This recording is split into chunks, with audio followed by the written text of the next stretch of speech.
ஒரு நாளைக்கு சில திருடர்கள்லாம் வந்தாங்க. உடனே சொன்னா மிரட்ட முடியல. சீடர்கள்லாம் பயந்தான். அவங்களாம் திருடர் கையில் என்ன வச்சிருப்பானு ஒரு வார்த்தை சொன்னார்.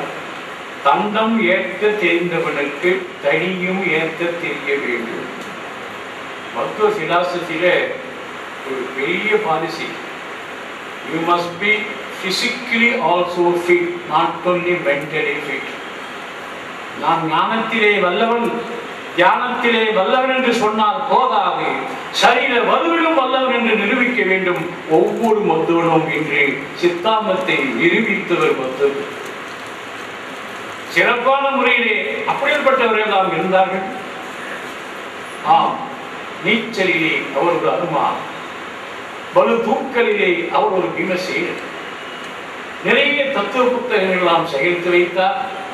பத்மநாப தீர்த்தன் ஒரு மெதுவாக வந்தால் திருடி கொண்டு போய்விட்டார்.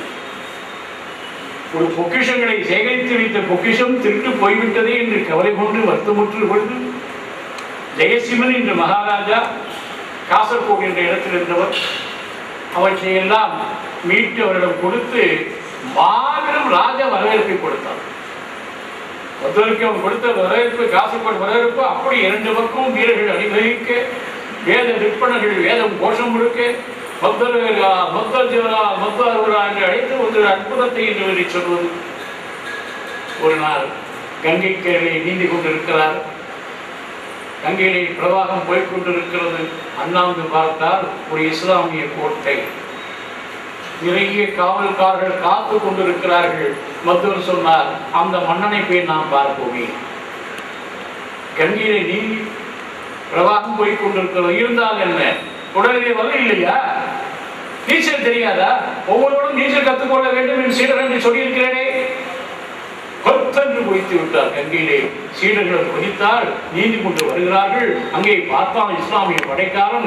யாரோ ஒரு வந்து கொண்டிருக்கிறானே, அவனை கொன்று விட வேண்டும். அதற்காக நான் ஆணை பிறப்பிக்கும் போது தயாராக இருக்கிறேன். அவன் நீந்தி நீந்தி ஒரு கையில் இருக்கிற துணியை காமிச்சுட்டே மேலே போயிட்டார். அல்லாஹ்வின் வீழ்ச்சி. அவன் மேலிருந்து கீழே வந்து, யார் நீ? கட்டியிருப்பது காவி வேஷ்டி, என்ன தைரியம் இருந்தால் எங்கள் கோட்டைக்கு நீந்தி வந்திருப்பீர்கள்?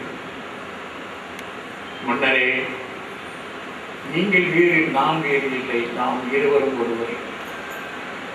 நீங்கள் வணங்கும் தெய்வம் அல்லாஹ், நான் வணங்கும் தெய்வம் நாராயணன் என்று பெர்ஷிய மொழியில் எடுத்து சொன்னார். அல்லாவுதீன் கில்ஜியுடைய தாய்மொழியாகப்பட்ட பெர்ஷிய மொழியிலே மருத்துவர் பேசி காட்டினார். சிந்திச்சு பாருங்க, எப்பேற்பட்ட மகானா இருந்திருக்கிறோம் மருத்துவர் அவர்கள். பெர்ஷிய மொழியிலே பேசிவிடும் அவன் அவருக்கு வரவேற்பெல்லாம் கொடுக்க ஆரம்பித்து விட்டாராம். நிறைய அற்புதங்களை எல்லாம் அவர் நிகழ்த்தி இருக்கிறார். நேரமின்மையினால் நான் அதை விட்டுவிடுகிறேன். மிக மிக நிறைய அற்புதங்கள் எடுத்திருக்கிறார்கள். அப்படி ஏற்பட்ட ஸ்ரீ மத்துவர் அவர்கள் தன்னுடைய 79வது வயதிலே கிபி 1317ஆம் ஆண்டு பிங்கள வருஷத்திலே நவமி திதியிலே சீடர்கள் முன்பாக ஹோமங்கள் எல்லாம் செய்து கொண்டிருந்த பொழுது பூமாரி பொழிந்தது. பூமாரி பொழிந்து மதுரெல்லாம் பூவிலே மூடப்பட்டார். பூவை விலக்கி சீடர்கள் பார்க்க மருத்துவர் அங்கே இல்லை. மருத்துவர் அங்கே ஆகாய மார்க்கமாக பத்ரியிலே போய் இன்றும் உயிரோடு இருக்கிறார். நாகேந்திர படத்து போனார். மருத்துவ பரம்பரை என்று எழுதியிருப்பார்கள். அது முதல் குரு மருத்துவர் எழுதியிருப்பார்கள். அங்கே எந்த வருஷம் ஆரம்பிச்சு எந்த வருஷம் வரைங்கிற இடத்துல இன்னும் உயிரோடு இருக்கிறார்.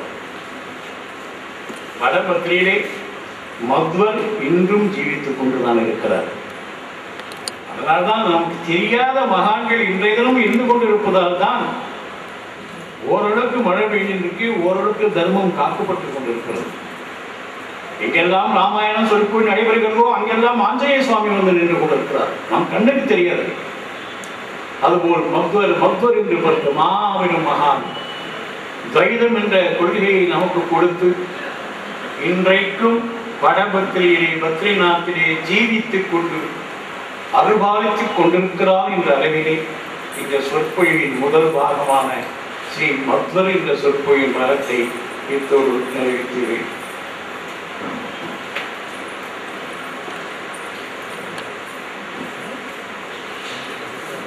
ஸ்ரீ ராகவேந்திரன் வரலாறு. எப்படி ஆழ்வார்கள் ஆளவந்தார்கள் போன்ற மகா பெருவர்கள் நாம் இருந்து கூட ராமானுஜருக்கு பிறகு வைஷ்ணவம் மிகவும் சிலாகித்து பேசப்பட்டது என்று சொன்னேனோ, அதுபோன்று ஸ்ரீ மத்வர் பரம்பரை பெரும்பெரு ஆட்கள் தான் வந்தார்கள். வியாசராஜர், விஜயேந்திரன், சுதீந்திரன், இன்னும் பெரிய மகான்கள் ஸ்ரீபாதராயர் இருந்தார்கள். ராகவேந்திரன் என்று ஒரு வந்த பிறகு மத்வத்துக்கு அதிக மதிப்பேறி எங்கு பார்த்தாலும் ராகவேந்திர மடம் என்று மடம் உருவாக்கி கொண்டிருக்கிறது. 1336ஆம் ஆண்டு நாட்டுக்கு ஒரு சலசலப்பு ஏற்படுத்தது விஜயநகர சாம்ராஜ்யம். விஜயநகர சாம்ராஜ்யத்தை ஆண்டு வந்த கிருஷ்ணதேவராயர் போன்றவர்களால் இந்துக்களையும் இந்து மதத்தையும் இந்திய தேசியத்தையும் தன் கண்களாக பாவித்துக் கொண்டிருந்த காலங்கள். பிற்காலத்தில் இஸ்லாமிய படையெடுப்பால் தலைக்கோட்டை என்ற இடத்திலே நடைபெற்றதினாலே பலவிதமான வீழ்ச்சிக்கு உள்ளாகப்பட்ட நேரங்களிலே தான்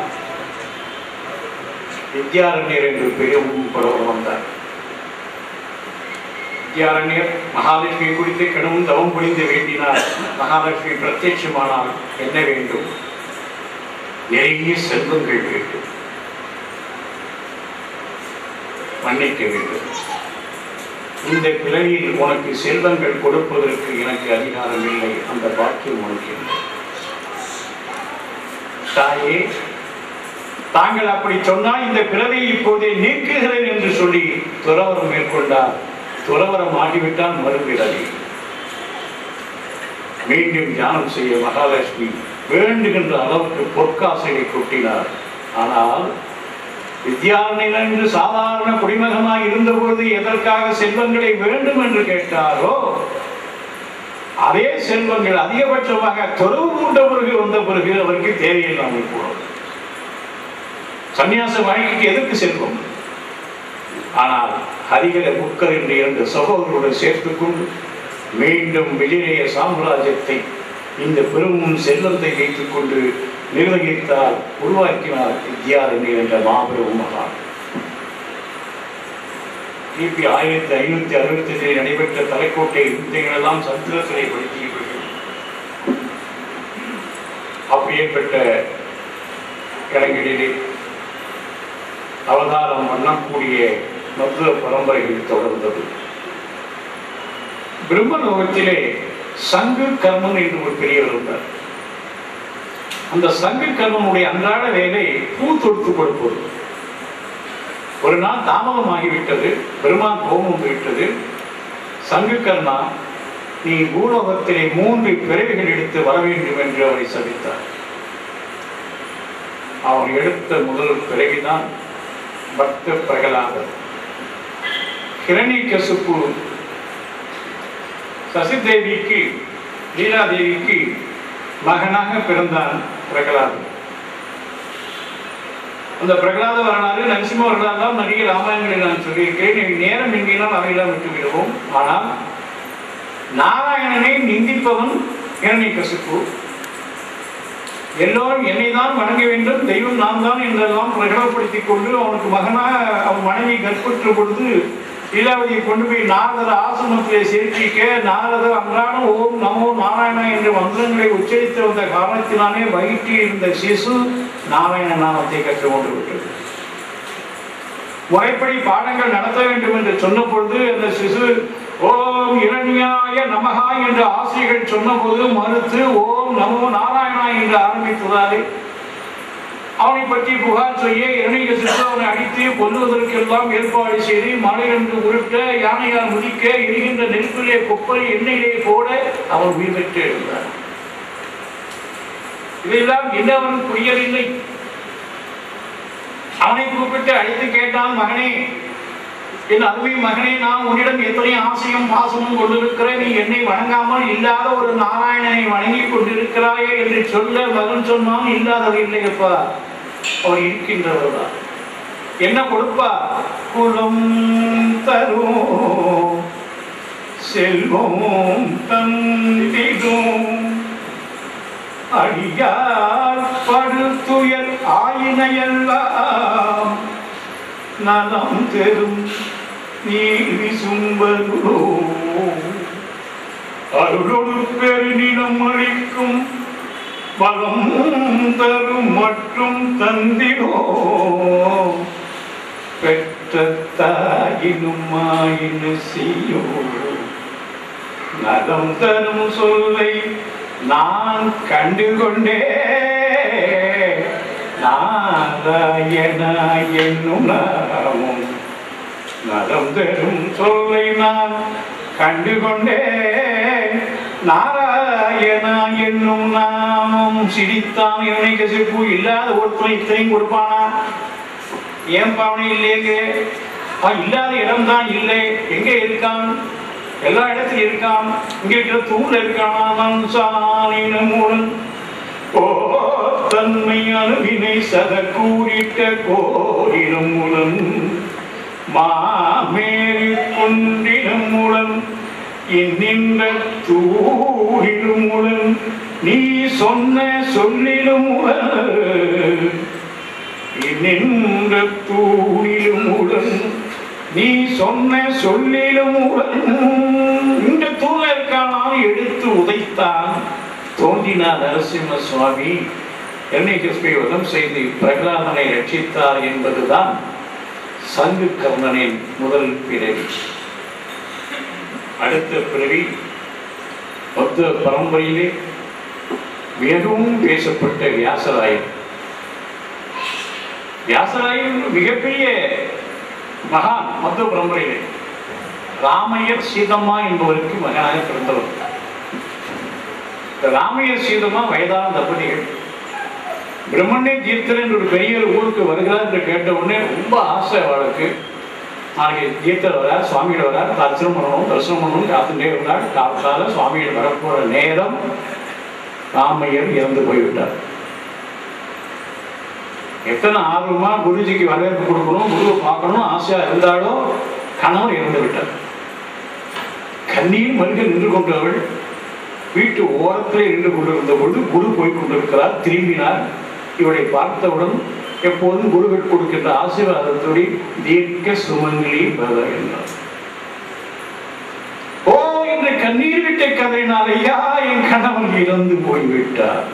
அந்த குழந்தை பூமி ஸ்பரிசம் படக்கூடாது என்று சொன்ன உடனே என்னிடம் ஒப்படைக்கப்பட வேண்டும் என்று சொல்ல அதை போல் அவள் கர்ப்பமுற்றாள். பிரசவ நேரத்திலே ஒரு தங்க தாம்பாலத்திலே வைத்துக் கொண்டு அந்த குழந்தை நேரடியாக தாம்பாலத்திலே வந்து விடுமாறி செய்து பூமியிலே விடாமல் அப்படியே அந்த குழந்தையை கொண்டு போய் பெருமனை தீர்த்தம் கொடுத்திருக்கார். உடனடியாக அன்றாடம் செய்கின்ற அபிஷேக நீர் தேன் இவளை கொடுத்துதான் அந்த குழந்தையை வளர்த்தார்கள். தாய்ப்பால் குடித்து அறியாத குழந்தை வியாசராயர். பிறகு சீவாதராயர் என்ற மிகப்பெரிய மகானிடம் அந்த குழந்தையை ஒப்படைக்க அவர் எடுத்து அந்த குழந்தையை வளர்க்கிறார். நான் தான் சொல்லுகிறேனே, இவர்களெல்லாம் ஒரு தெய்வ பிரதிகள்.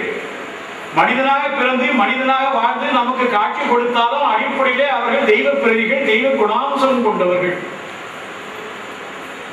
ஒரு நாள் கிருஷ்ணனை குறித்து ஒரு பாடிக்கொண்டிருக்கிறார். ஸ்ரீவாதராயர் மெல்ல வர பாடிட்டே இருக்கும்போது கிருஷ்ணன் நடனம் ஆடிக்கொண்டு வந்து கொண்டிருக்கிறார். இவன் ஆச்சரியப்பட்டு போட்டார். என்னடா அது ஸ்லோகம் சொன்னா அது விக்கிரகம் நடனமாடி எங்க வருமா? ரொம்ப ஆச்சரியப்பட்டு போனார். அப்படியே விட்ட பெரிய தபஸ்வியவர் பௌத்த மதத்திற்காக மிக சிறப்பான காரியங்களை எல்லாம் பண்ணார். தர்க்க தாண்டவம், தாத்பரிய சந்திரிகா, நியாயாமிருதம் என்று பல இடங்களிலே பல நூல்களை எழுதினார். கம்பிலும் பல இடங்களிலும் ஆஞ்சநேயர் கோவிலை அவர் கட்டினார். அவருடைய வாழ்க்கையில் இருந்த மற்றொரு அதிசயம், அவர் வாழ்ந்த காலத்திலே வாழ்ந்தவர் தான் கிருஷ்ணதேவராயர் அவர்கள். பெரிய மகான், பெரிய மன்னன், தெய்வீக பதவி. நீங்க திருப்பதி கோவில் போனா முன்னாடி கிருஷ்ணதேவராயர் புத்தகம் இருக்கும், சிலர் பல இடங்களில் பார்க்கலாம் அவர்கள். ஆனால் ஜோதிடர்கள் சொன்னார்கள், ஒரு குறிப்பிட்ட நாளன்று மிக பெரும் கொடிய ஒரு நோய் வரப்போகிறது. குஹு என்ற ஒரு சாப நோய் வரப்போகிறது. நீங்கள் எரிந்தி சாம்பலாக போய்விடப்போம். நடுங்கி போயிட்டான். மகாராஜாக்கு இவ்வளவு பெரிய சோதனை இருக்கா? உடனே ஜோதிடரை வரவேற்று என்ன செய்ய வேண்டும் என்று கேட்க, பதவியை திறந்து விடுங்கள். அந்த நேரத்திலே நீங்க ராஜாவா இருக்கக்கூடாது. சரின்னு பதவியை திறந்துட்டார். அடுத்தா யாரா வைக்கணுமே, பட்டத்து யானையுடைய மாலை கொடுக்க அந்த யானை ஆகப்பட்டது. ஒயில உட்கார்ந்து தவம் பண்ணிட்டு இருந்த வியாசராய தடையில கொண்டு போட்டுடுச்சு. உடனே வியாசராஜர் அழைத்து கிருஷ்ணதேவராய ராஜ்யத்திலே மகாராஜாவாக்கினார். சரியா அந்த நேரம் வந்தது, அந்த குகுவும் வந்தது. உடனே மேல் துண்டை உதறி கீழே போட்டார். அந்த துண்டு பற்றி எரிந்தது. துண்டு பற்றி எரிந்தவுடன் எந்த ஒரு குகு என்ற வியாதினால் ஏற்படக்கூடிய துன்பம் அங்கேயே நீங்கிவிட்டது. உடனே மீண்டும் தன் ஆட்சியை கிருஷ்ணதேவராயரிடம் ஒப்படைத்தார். இதுதான் மகான்கள். நான் தான் மகாராஜா சொல்கிறேன்.